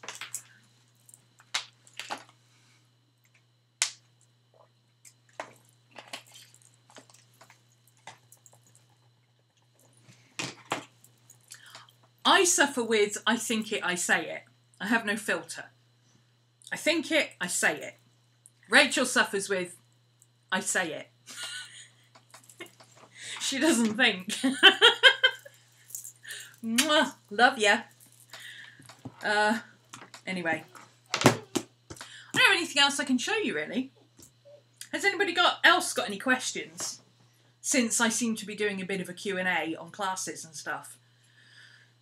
Is there anything else you want to know? I suppose I could tell you a bit about what we do in classes. Currently, this year, I do mixed media art with a witchy bent. So, we've got a series called Stitch and Witch, where we're doing a Wheel of the Year that is mixed media embroidery. That's fun. In fact, I wouldn't even call it embroidery, it's mixed media sewing, I guess you could call it. So we've divided up a circle into Wheel of the Year chunks, and we design what we're going to do, and then, and then we go off and sew it for a month, and I teach them stitches and things. We do astrology, so every month we do a different thing of astrology. This year we're concentrating on the houses. Previously we've done signs and planets. But with astrology you can jump in anywhere. I've been studying astrology for nearly 20 years and I still learn something new every single time I sit down to do it. We're also making junk journals because junk journals is my jam at the moment. I am all about making the junk journals. We've got, I'm so mad, 4.5 hour stream and Mercury retrograde throttled me. 2 different recordings failed and my sewing machine died. So what should have been a nice 2.5 hour stream became a complete fiasco. But we did get some pretty stuff done. This is my steampunk journal for next month. So this is what we're learning, doing interesting junk journal-y type things using our sewing machines and creative ideas and, you know, all sorts of fun stuff. And I just do my thing and people ask me about it. We've done coffee dyeing and all that kind of stuff. People wanted to do vintage and I don't do vintage. Well, I don't do shabby chic anyway. So I've done steampunk and I've got, my current one is Penny Dreadful Victorian. And I also did a Victorian Filofax as commonplace book, which I've shown on here. You can see flips of that previously. What else are we doing? We do tarot readings. I do tarot and chart readings for my students and members of my site. But I have to have a vague idea that not just anybody I don't know can wander in and do stuff, because I don't like, you know, I'm not a tarot reader. I'm not an astrologer. If you are just a random person who wants a tarot reading, I can highly recommend Kellyanne Maddox, The Four Queens, and go. She's fantastic. That's who does my tarot readings. But we do tarot readings as a group, and we look at various different things. I do herbs, yes. Not enough, I know. I can't do herbs all the time, though. We've got to... I'm not really herbs, I'm divination. So we do astrology and tarot and divination. We've been doing tasseomancy, tea leaf reading. Yeah, Cody complains if I don't do crystals. Amber complains if I don't do herbs. Somebody else complains if I don't do enough animals. I can't win. So I end up doing what I want to do. Rocks and herbs. No. See, the thing is, I don't really do crystals. I'm not really a crystals person. I wear crystals. But I don't do magic with crystals. I use divination tools. We do astrological transits and things. We do mostly art, if I'm honest. But we do all sorts of art, as you can see. We've done everything from watercolouring reindeer, proper watercolours of reindeer. Have I got my... It's my sketchbook around here somewhere.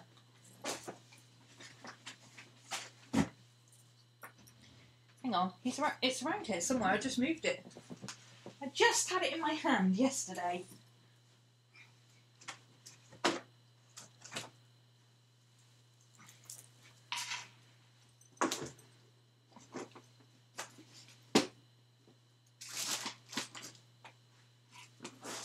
No, that's gone walkabout as well, apparently.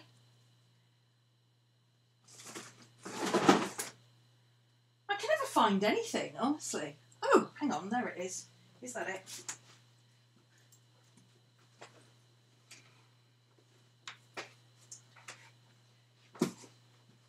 No, that's my urban sketching book.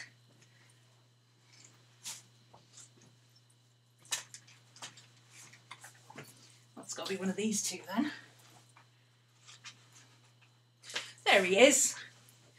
I've got 3 sketchbooks that all look identical. Derrily Triangle Robins, yes. This is some of the stuff. This is the one I use for animals and flora and fauna, basically. So we've got, this is a new one I started. Derrily Robins. Derrily Triangle Robins. This was, out of all the robins I did on this page, these 2 were people's favourites. Go figure. 3.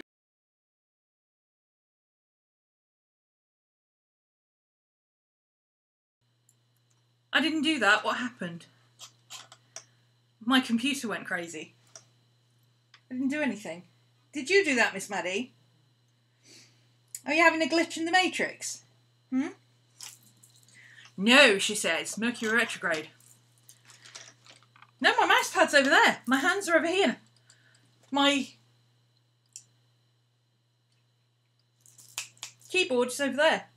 It's nowhere near me. My hands were here. Everything went mental. Yeah, very stylised.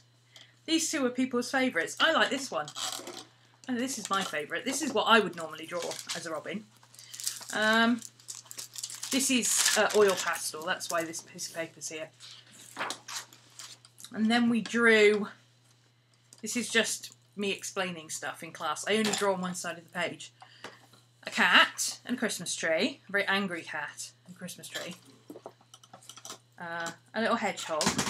This is Boot. This is from Mowgli. I haven't watched Mowgli. I refuse to watch Mowgli. But I heard what happened to Boot. And I was not happy about it. So Boot lives on in my journal. Not having even watched the film, it upset me what happened to Boot. And I'm not telling you what happened. If you've seen the film, you'll know. If you haven't seen the film, you don't want to know.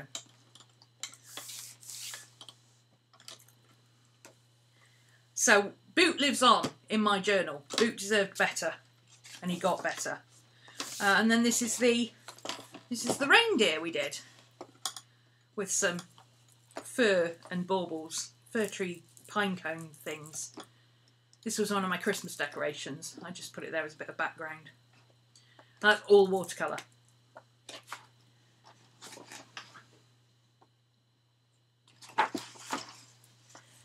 And then Mercury retrograde is making you want to throw your computer out. Don't even talk to me about Mercury retrograde. Me and Mercury retrograde are not friends. There's been my car, my computer, my streams. It's just been one thing after another. I'm like, fine, I get it. Take a break. Okay. Angry Bunny, he was miffed. He did not want a carrot for Christmas. He gets carrot every Sunday. Why are you giving him a carrot for Christmas? He wanted a toy car, goddammit. That's it. That's all that's in there, because it's a new book. So yeah, that's the kind of things we do. Like I say, any witchy type teaching, I don't really teach it. I do study guides. You tried to stream yesterday with one fault after another, so you deleted it. Sometimes that's just the way it goes. That is what happens. Oh, I like black books. Can you tell? I mean,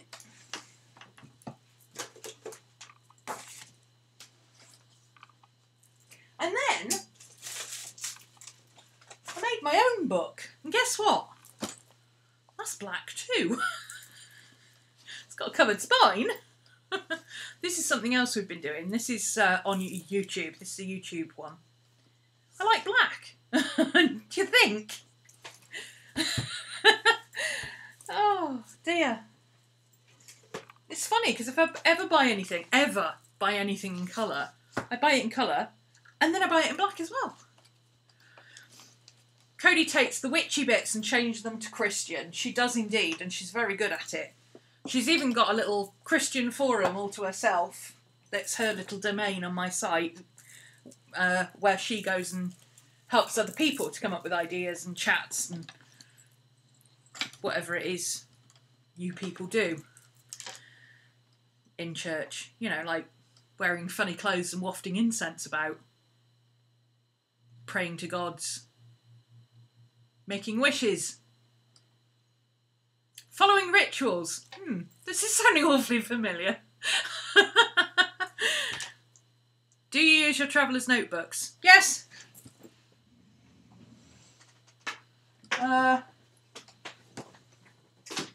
There's one that's got various sketchbooks and things in. It's just a random sketchbook. It's got all sorts of stuff in. It's got my ongoing list of classes. This is the Bible. This is the Bible according to RhomanysRealm. Every class I have taught is listed in this book. Got another one here that's got a lot of collage things in. This is what I do for fun. This started off as a journal and then I decided I wanted to do collage.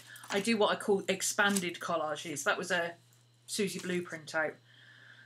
Anything that I find that I really like that inspires me.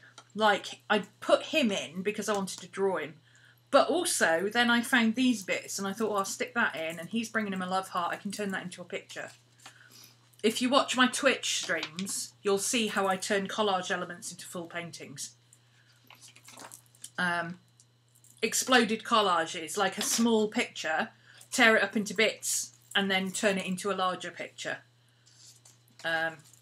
Composite collages, where you put lots of things together to make a new collage.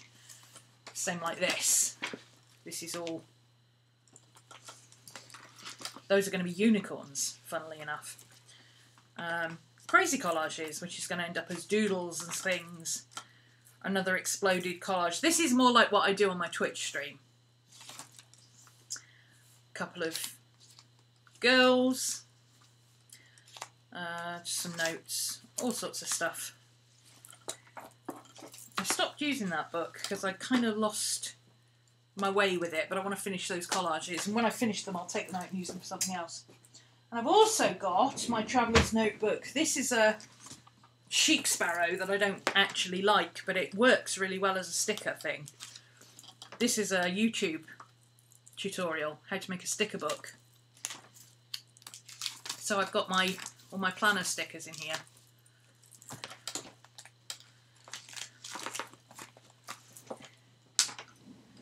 I think I started being pagan early in life because there is so much pagan practice in Catholicism.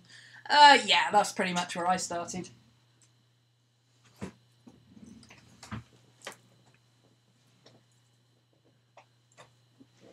Where's my... Some of you won't have seen these, actually. If you're not on Twitch, you won't have seen these. I do a stream on Wednesday and Fridays in the morning of collage stuff. Sometimes they turn into... This is the two I'm working on at the moment. So that's my panda. And that's some cat's eye hourglasses. That's another one I worked on. I was working on this one before Christmas, but I got annoyed with it because it's oils and it took forever to dry. So it didn't really get finished. I probably should finish it, but then it'll take some more forever to dry. And then there's this one. That was started off as collage as well.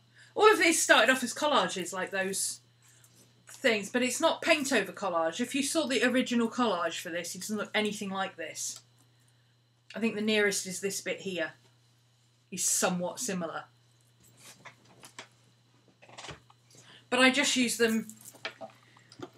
I use collage as a way of sketching, and then I paint over it, but I don't do paint over collage. in that sense, if that makes sense. Name that film. Anyone?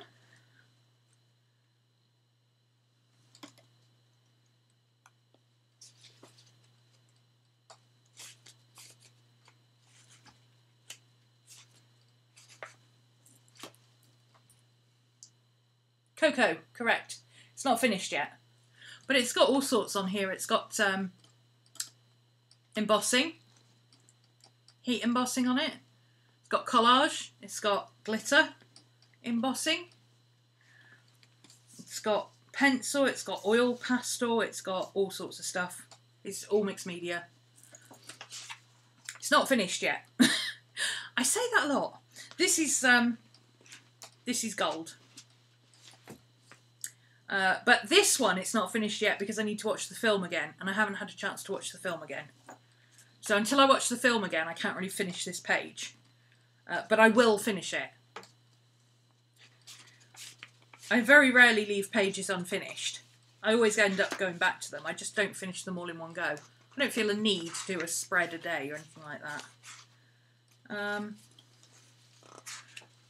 I know I've got some more in here. Here we go. There's White Rhino. Sudan, the White Rhino. The background was all collage.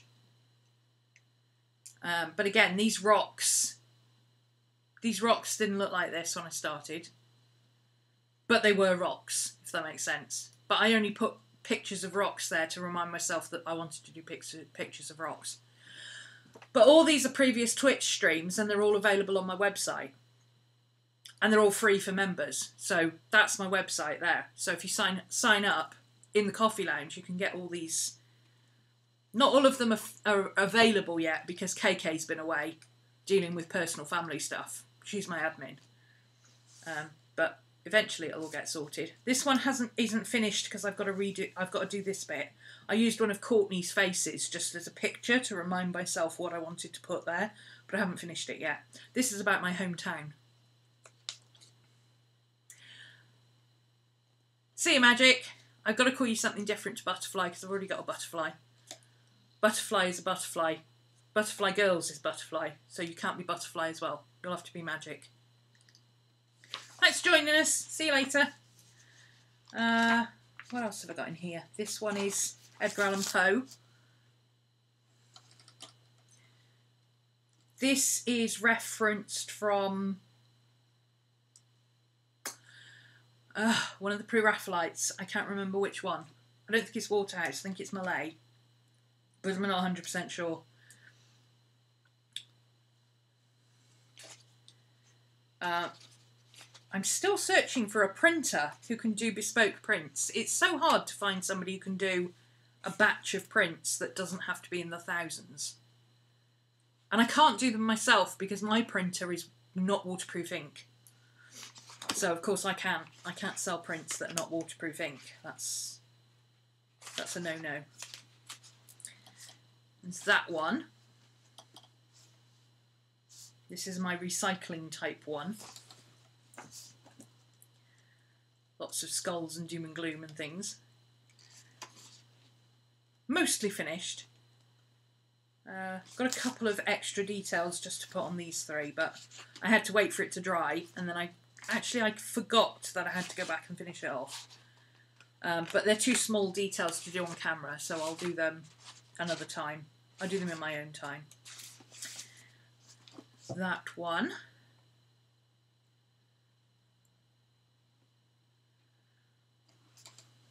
Which unusually has words in it. Live regret-free, harness the law of attraction, change your horizon.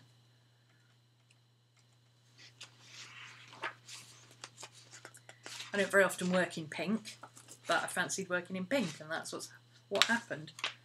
Have I got any more in here? I can't even remember. I've got some seashells in here somewhere. There they are. That one's nearly finished. I've got some more detailing to do. I think that's the last one in here. So all of this is collage, but it's collage patterns, and I've then incorporated the patterns into the sea. I've got another one.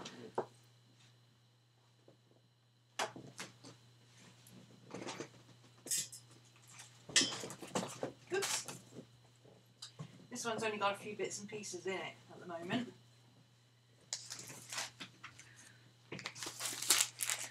But it's got some collages where I've started collaging. So you'll see how I... Like, literally, I went, oh, I like that page, I'll keep it for something. And then I went, oh, that matches those colours. I'll put that in there somewhere. That's how I work on collage. There is no, oh, I'll start this spread. I really liked these patterns and thought, oh, I wonder if I can extend that. Sure I can. I don't like this page, I'll collage over it. I have no idea what it'll end up as, but this is the Citadel. It's got all sorts of multi layers and shiny bits and metallics and paint and glossy bits and crackle bits and metallics again. Look at that shimmer. Glossy bits, and again, this started out as a picture of a city, like a desert. I don't know which city, but if somebody said to you, Middle East, Jerusalem type with a big mosque at the back, that's what it looked like. So lots of square buildings and stuff, but it looks completely different now to what it started as. These were crystals that were on the page already. Big into planets. I draw a lot of planets and circles in my stuff. I don't know if I've got any... Oh, I've got some... This is one that's being... This is turning into a landscape with a Gothic castle in it. So, as and when I find things that fit this theme, I'll add it. And then when I have enough... This one I was going to experiment with something that I learned in a class from By Bun. I did one of her classes. And she had this thing where she'd taken part of a room and extended it, and I wanted to try the same thing. So this is just in here as something that I'll do for myself as a practice piece, because I thought it was a fun idea. I have an idea for that one. I know exactly what I'm going to do with it. I haven't just done it. I just haven't done it yet. I'm a very slow painter. Because I paint for enjoyment. I don't paint for work. I teach for work. When I paint for me. So it takes me forever to do anything. I like to read when I'm feeling off with the creativity. Yeah, that's what I said. If you don't feel motivated to paint, go and read a book. That's exactly it. Okay, see you later. Oh, 2:30. Oof. Oh, you must be Australian. Muse is Australian, is she? Here's another one. I love ballet. And I really liked the way this hall... I hate to use the words juxtaposition, but I'm going to. This hallway reminded me of, you know, in The Shining, the hallway in the hotel with all the blood and everything and the crazy twins. And instead of that, there's this crazy hallway with a ballet dancer in the middle. And I thought, what could I have instead of blood? I like using white mist everywhere, so she might have white mist somewhere. Oh, you weren't currently part of the live? The Overlook, yeah. It's from The Shining, Stephen King. Oh, I don't know why I'm telling you. You're a Stephen King fan. This one is going a bit Tempest. These old etchings. I think these are Gustave Doré pieces. This is an old Roman mosaic, and this is just... This is in here, it's actually furniture, it's upside down. It's actually stools. This is the seats and the legs, but they're upside down. But this reminded me kind of a... You know the little crabs that they stand up on their back legs and they scuttle? Yeah, that's kind of what it reminded me of. Which immediately made me think of Caliban, and then Miranda and the Tempest, and I was thinking, oh, that might be the Tempest page. So this might be the next one that gets done in this book, because that's where my The serial killer writing, yeah. That's me, serial killer writing. It's either really, really tiny and dense and impact, or it's huge and spiky. You don't do floor mosaics anymore. Well, make one then. That was the class I did with my bun. It's excellent. It's called Spirits. Go and do it. It's fabulous. She's a great teacher. And if you don't want to go do a class with her, go check out her YouTube.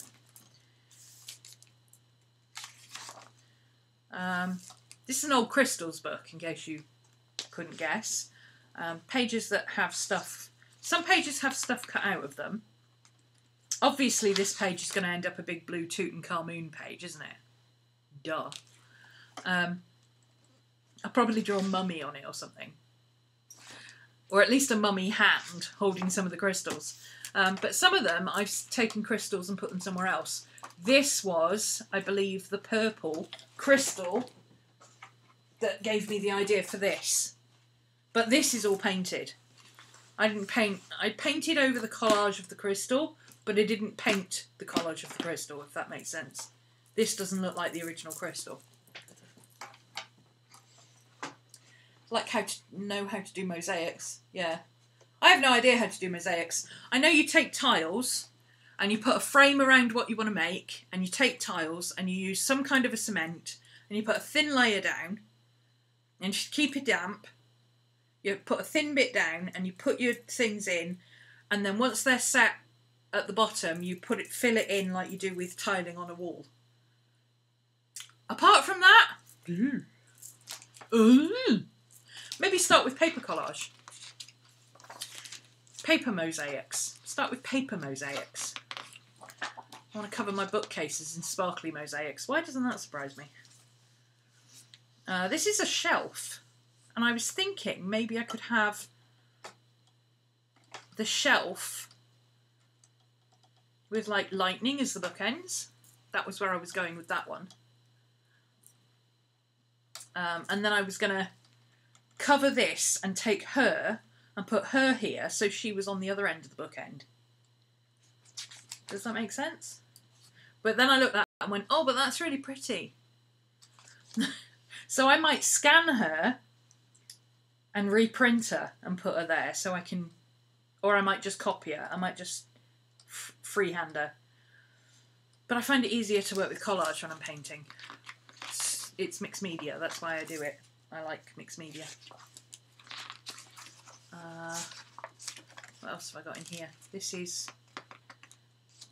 just bits. I think I went, ooh, that goes with that and that goes with that. I'll put it there.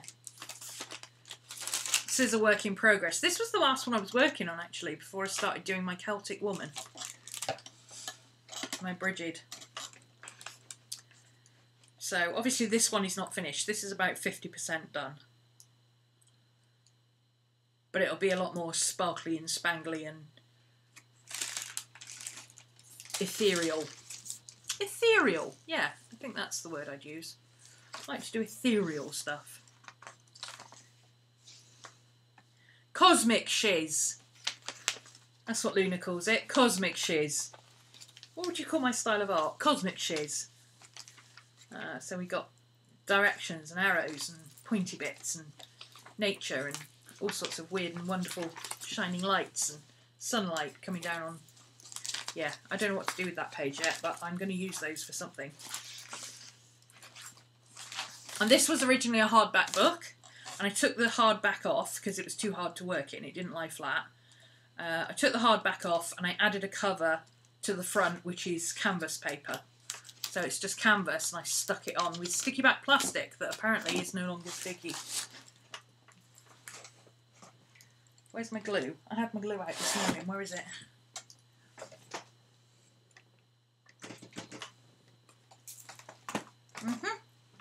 Oh, there it is.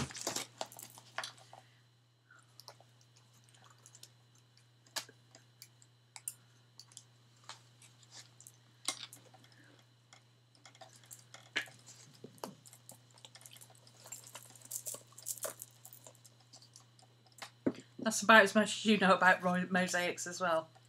It's a very highly skilled thing. I mean, I could probably bungle my way through a paper mosaic if I absolutely have to, but I have no interest in it whatsoever, so I won't.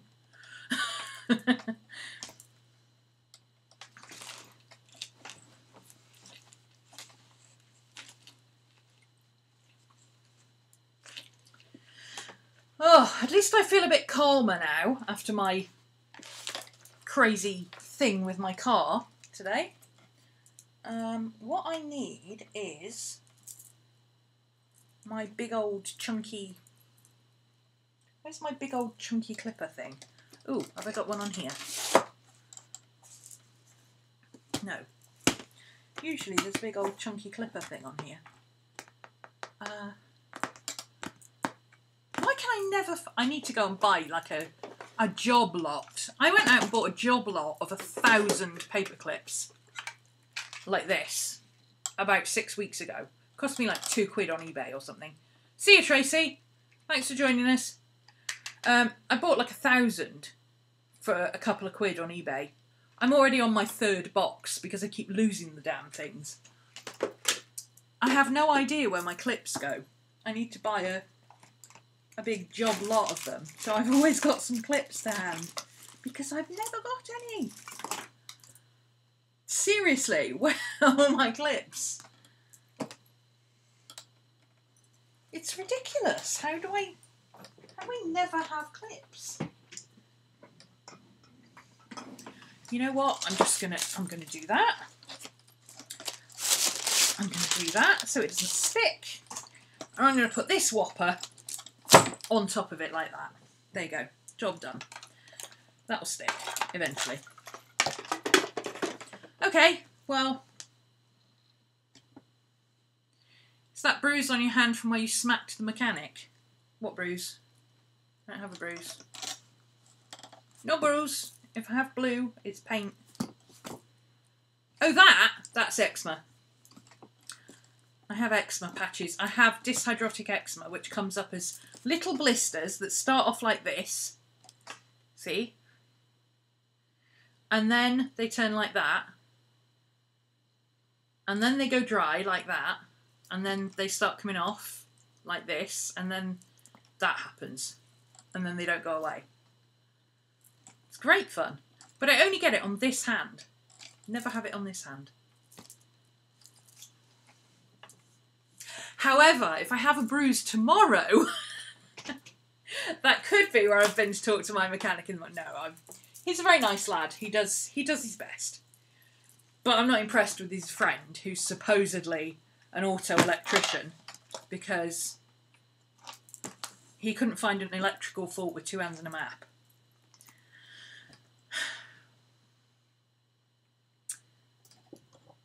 Oh, mosaics are easy. We did our floor in the entrance hall. Go for it. I bought tiles, smashed them up, put them down in a random order. It looks amazing. Very cool. Yeah, I can imagine random mosaics. I couldn't do like a patterned mosaic, but if it was just a case of doing like crazy paving type mosaic, that I could do. If it was just literally a case of shredding up bits of paper or tiles, paper. Yeah, I might have a go at a paper mosaic, see how it goes. Cutting up bits of paper with sharp scissors might be about the level of my art making tonight. But yeah, I think if it was just a case of breaking up tiles and then repositioning them, I could handle that. Especially the breaking up things, I'm really good at that. Yeah, oh, I've got to update my gallery. I haven't updated my gallery for March yet, and it's the 20th. So I should probably do that. I'll put that on my list of things to do. And I've had loads of ideas for junk journals. So, going back to something I mentioned, about an hour and a half ago.